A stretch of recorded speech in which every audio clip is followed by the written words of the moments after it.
భద్రాద్రి కొత్తగూడెం జిల్లాలో కొంత liquor scam కి సంబంధించి లిక్కర్ మద్యం సిండికేట్ కి సంబంధించినటువంటి దందా నడుస్తుంది అంటే కూడా ఒక వార్త హైలైట్ గా కనబడుతోంది. దీనికి సంబంధించిన పూర్తి డీటెయిల్స్ అందించేందుకు మా ప్రతినిధి నవీన్ అందుబాటులో ఉన్నారు. నవీన్, వ్యాప్తంగా చూసుకుంటే ఈ యొక్క లిక్కర్ సిండికేట్ దందా అనేది యథేచ్ఛగా సాగుతుందని కూడా మనం చూడొచ్చు. ఏదైతే మన జిల్లా వ్యాప్తంగా ఉన్నటువంటి అనేక మండలాల్లో ఉన్నటువంటి వైన్ షాప్స్ అన్ని కూడా ఒక సిండికేట్ గా ఏర్పడి ఈ పేద మధ్య తరగతి ప్రజల్ని ఒక టార్గెట్ గా చేసుకొని వారి జోబులకు చిల్లు పెడుతున్నట్టుగా చూడొచ్చు. కానీ ఇదే సిండికేట్ పేరు చెప్పుకొని ఏదైతే ఈ మద్యాన్ని అమ్ముతున్న మద్యాన్ని కూడా కల్తీ చేసి ఈ పేద ప్రజల ఆరోగ్యాలు కూడా పాడు చేస్తున్నట్లుగా చూసుకోవచ్చు. అయితే ఈ యొక్క సిండికేట్ నుంచి మద్యం బయటికి వెళ్ళినప్పటి నుంచి దాని మీద నిఘా అయితే కొరవడిందని చూడొచ్చు. ముఖ్యంగా మనం చూసుకుంటే బెల్ షాపులలో అమ్మేటటువంటి యొక్క మద్యము దాని నాసిరకంగా దాని కల్తీ జరిగి కూడా ఉంటుంది. ఈ యొక్క సిండికేట్ లో కూడా ఈ కల్తీ జరుగుతున్నట్టుగా మనం చూడొచ్చు. చాలా సందర్భాలలో చాలా విషయాలు కూడా బయటకు వచ్చాయి. ఏ విధంగా అంటే చీప్ లిక్కర్ ఉన్నటువంటి దాంట్లో స్పిరిట్ కూడా కలిపి బెల్ షాప్ లకు అమ్ముతున్నట్టు, అదే విధంగా అధిక ధర ఉన్నటువంటి మద్యంలో తక్కువ ధర మద్యాన్ని కలిపి కూడా ఈ యొక్క బెల్ షాప్ లకు తరలిస్తున్నట్టుగా చూడొచ్చు. అయితే ఈ యొక్క ఎక్సైజ్ అధికారులు దీనిపై అసలు పట్టించుకోకపోవడం ఒక ఇంత ఆశ్చర్యకరంగా కూడా ఉంది. అయితే కొద్ది రోజుల క్రితం జిల్లా కేంద్రంగా ఈ యొక్క లిక్కర్ అనే ఒక చిన్న ఇన్సిడెంట్ బయటకు వచ్చిన నేపథ్యంలో ఇక్కడున్న స్థానికులు కొంతమంది హైదరాబాద్ అధికారులకు కంప్లైంట్ చేసిన నేపథ్యంలో అక్కడి నుంచి వచ్చిన టాస్క్ ఫోర్స్ అధికారులు జిల్లాలో కొంతమంది ఎక్సైజ్ అధికారులను కూడా సస్పెండ్ చేసిన వేటు వేసిన దాఖలాలు కూడా ఉన్నాయి. అయితే ఈ యొక్క ఈ ఎక్సైజ్ అధికారులను వేటు వేసిన అనంతరం ఈ యొక్క టాస్క్ ఫోర్స్ అధికారులు ఈ మధ్య దాడులు కొంచెం తగ్గించారని కూడా చూడొచ్చు. ఈ యొక్క తగ్గించిన నేపథ్యంలో ఈ యొక్క జిల్లా వ్యాప్తంగా మళ్ళీ సిండికేట్ దందా పుంజుకుందని కూడా చూడొచ్చు. అసలైతే ఈ యొక్క వైన్ షాప్స్ కావచ్చు, బార్ షాప్స్ కావచ్చు, వీటిలలో ఉన్న ఆల్కహాల్ ని ఈ యొక్క అధికారులందరూ కూడా టెస్ట్ ల్యాబ్స్ కు పంపించి టెస్టింగ్ చేయాల్సిన పరిస్థితి కూడా కనబడుతుంది. కానీ ఈ యొక్క అధికారులు ఎవరు కూడా ఈ యొక్క మద్యం యొక్క క్వాలిటీని చెక్ చేయకపోవడం ఒకంత ఆశ్చర్యాన్ని కూడా కల్పిస్తున్నట్టుగా చూడొచ్చు. అయితే అసలు మామూలుగా ఆటోలలో మద్యం ఈ యొక్క బెల్ షాప్ లకు వెళ్తున్నటువంటి మద్యాన్ని ఆపలేనటువంటి అధికారులు ఈ యొక్క వైన్స్ మరియు బార్లలో మద్యాన్ని తనిఖీ చేస్తారా అని ప్రజలు ఒకంత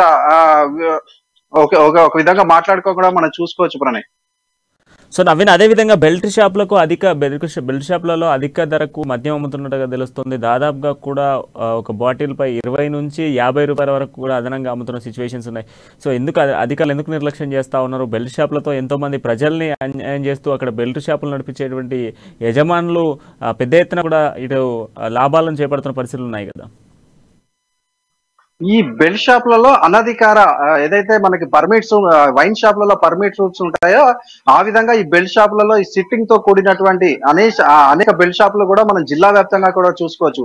వీటన్నిటిపై అధికారులు కొరడా జులిపించవచ్చు. కానీ ఈ యొక్క ఏదైతే ఈ ప్రభుత్వ పై అధికారులు ఎవరు కూడా వీరిని సమర్థించే పరిస్థితి కనపడట్లేదు ప్రణయ్. ఎందుకంటే ఈ యొక్క బెల్ షాపుల ద్వారానే అధిక ఆదాయం వస్తుందని నాయకులు కూడా చెప్తున్నారు. అదే విధంగా ఈ బెల్ షాపులు నడిపిస్తున్న ఆదాయం కూడా మనకి ఈ వైన్ షాపులకి ఎక్కువగా వస్తున్నట్టుగా చూడొచ్చు.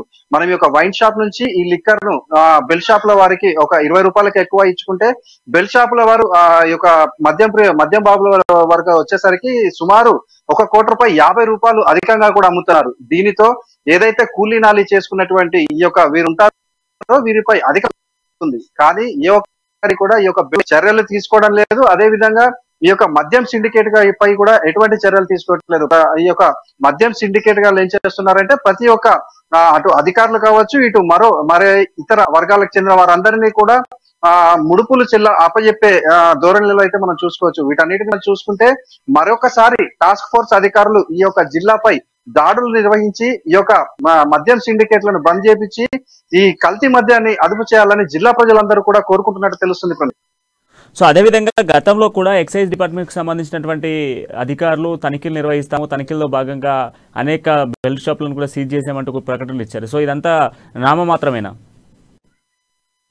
అప్పుడు జిల్లా వ్యాప్తంగా ఒక చిన్న ఏదైతే కల్తీ మద్యం జరిగిందని కొంచెం ఇన్ఫర్మేషన్ ఉన్న నేపథ్యంలో అప్పుడు చాలా చోట్ల కూడా ఈ యొక్క అధికారులు అందరూ రైళ్లు చేశారు. ఈ యొక్క నేపథ్యంలో కొంతమంది ఎక్సైజ్ అధికారులపై వేటు వేసి తూతూ మంత్రంగా చేతులు దులుపుకునే ప్రయత్నం అయితే చేసినట్లు కనిపిస్తుంది.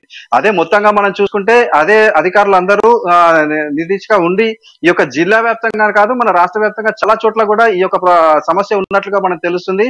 ఈ యొక్క కల్తీ మద్యాన్ని అదుపు చేయగలిగితే ఈ పేద ప్రజల యొక్క ఆరోగ్యాన్ని కూడా కాపాడినట్లు అవుతుంది. కాబట్టి మరొకసారి ఈ యొక్క అధికారులు, ఈ టాస్క్ ఫోర్స్ కానీ వీరందరూ కూడా ఈ యొక్క బెల్ట్ షాపులపై కావచ్చు, వైన్ షాపులపై కావచ్చు, సిండికేట్ దందాపై కూడా ఒకసారి మరీ చర్యలు తీసుకుంటే బాగుంటుంది ప్రణయ్.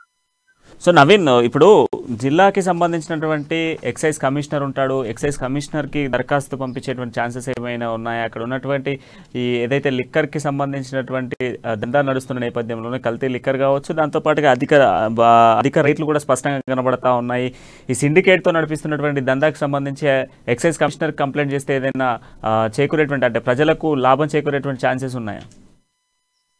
ఈ జిల్లాకు సంబంధించినటువంటి ఉన్నటువంటి ఒక ఉన్నతాధికారిని కొద్ది రోజుల క్రితం, అంటే ఏదైతే సస్పెండ్ అయిన అధికారి ఉన్నారో తనకి ఈ యొక్క బెల్ట్ షాపులకు సంబంధించింది మనము చాలా మంది కూడా అతని వద్దకు తీసుకెళ్తే ఆయన సున్నితంగా దీనిలో ఎక్కడా కూడా బెల్ట్ షాపులు నడవట్లేదనే సమాధానం చెప్పే ధోరణి అయితే మనకి చూసాము. అయితే ఇప్పుడు మళ్ళా సిండికేట్ ప్రారంభమయ్యి ఈ యొక్క మద్యం అమ్మకాలు మరీ జోరందుకున్న నేపథ్యంలో మరి అధికారులు ఎటువంటి చర్యలు తీసుకుంటారు, ఇప్పుడున్న అధికారులు దానిపై ఎటువంటి చర్యలు తీసుకుంటారో చూడాలి Pranay. Right, thank you Naveen.